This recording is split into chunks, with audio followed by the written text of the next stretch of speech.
you have people, you have kids, they get together, they all want to be on television. You can see the cameras eating it up. Some people speed for the camera.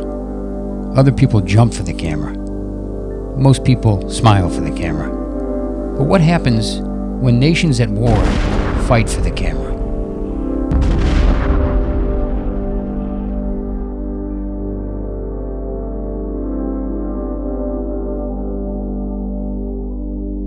In this episode of Tribe Journal, we will look at the role of the camera in a small Jerusalem neighborhood, Nachalat Shimon, a.k.a. Sheikh Jarrah.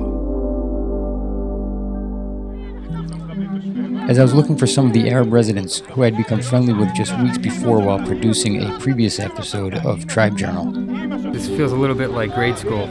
I noticed that the flare-ups, which seemed to happen fairly often, looked like the Arab children and a few guys in their 20s would begin approaching the Jews slowly until eventually a crowd would form and start calling each other names. I would imagine that at other times it was the Jewish kids that were starting up.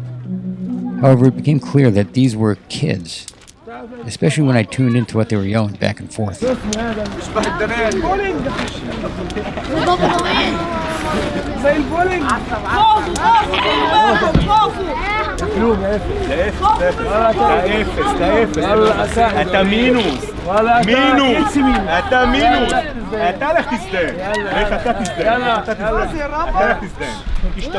appeared to be a kind of game on the school playground between boys.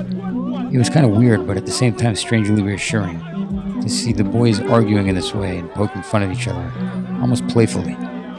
But then I noticed the cameras. It was clear that the cameras were almost dying of thirst for some sort of conflict. Everyone knows these days that adrenaline, war, and fighting is part of the addictive technology of social media. So it wasn't surprising to see the cameras almost disappointed while waiting for something to happen. I'm sure that the cameras have seen their share of violence and tragedy. But I wondered if the kids would be starting up so often if the cameras weren't there. And where were their parents? שתנים, והם חושבים זה קול, זה כיף לעשות את זה, וכל הוידאו כאלו, וכל הוידאו שמה, BBC, NBC, ABC, זה הבעיה. עכשיו, כי המדיה שים gasoline. It wasn't before long that the police came in and cleared the streets and broke up the commotion. Almost like a referee blowing the whistle, clearing the field and sending the children back to their sidelines. But not every argument is fought just with words, and far too often these conflicts escalate into physical violence and even wars. The police are here today to protect one of the residents, a Jewish family, who survived an attempted murder. The anti-Israel strategy seems to leverage the threats of Hamas, the terror regime ruling Gaza, to deter evictions that were tried and ordered by the Israeli courts. Ahmed Haj, a local resident, explains. Now if you see in television, Gaza is already, she will attack Israel. If didn't stop in Sheikh Jarrah, it become a war. According to Chaim Silberstein from Keep Jerusalem, a.k.a, Hamas and the Palestinian Authority are trying to create a false equivalence between legally evicting and starting a war. They are trying to make it not just a really state dispute, but a battle for sovereignty over Eastern Jerusalem. Today, there are even marketplaces where footage can be sold by itself for anyone to use, creating an economic ecosystem where videographers and photographers sell current events like stock footage.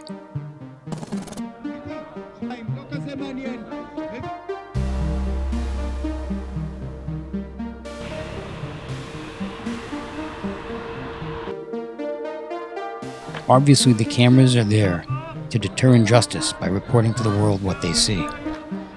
However, the weaponization of misinformation not only reaches biased reporters, who may be pawns in some political game, but also reaches citizens of the world and influences the perception of just about anything.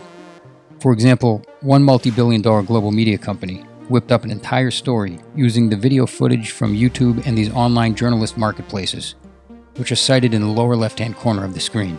They framed this hit piece on Israel as, quote, Palestinian forces fired rockets at Israel on May 10th. Israel responded with an 11-day air assault on Gaza, end quote. Vice misled the audience by not clearly stating the fact that Hamas attacked Israeli civilians non-stop with more than 4,000 rockets for 11 days straight. The viewer is misled. The images are horrific and cannot be unseen. It almost seems like the tragic videos of death and destruction have become the intended fodder for their suicidal objective in launching more than 4,000 rockets at Israel for 11 consecutive days. After the 11-day battle, countries have pledged more than $1 billion in financial aid. Yet Reuters reported that losses are estimated by the World Bank to be less than half of that. And so the cycle continues. More war leads to more death and destruction, which leads to more videos and media coverage, which leads to more public support and more military spending. In a digital age, most things have gotten easier and more convenient. Media companies have an easier time than they ever have curating footage and publishing stories. However, some things like good old-fashioned journalism require time, effort, and sometimes mortal danger to get the story right. Although the camera can see what is happening on the ground from as far as outer space, at least for now, it still requires a human being to see the full picture, analyze the facts correctly, and articulate the objective reality as close to the truth as humanly possible. And of course, that's assuming that truth is even a priority.